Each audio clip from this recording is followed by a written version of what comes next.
The Lute and the Scars is a collection of stories by Yugoslav author Danilo Kiš.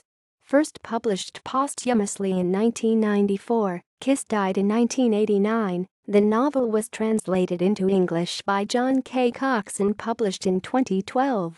Leo Robson, book critic for The Guardian, praised the translation and called the collection a more or less perfect book. The stories in The Lute and the Scars were left out of the original collection that made up the Encyclopedia of the Dead, 1983.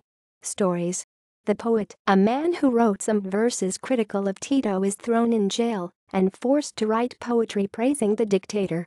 The Debt, the final moments of a dying poet, modeled on Bosnian author Ivo Andrić, during which he thanks those who'd have been kind to him, including the unknown guard at the prison in Maribor, who pushed a scrap of paper and a tiny pencil under my door when writing meant survival for me.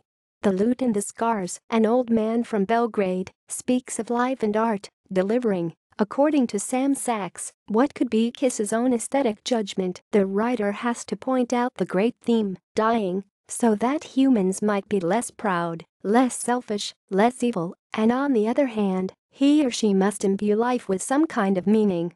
Art is the balance between those two contradictory concepts. A and B, two places, a magical place and a madhouse, are contrasted.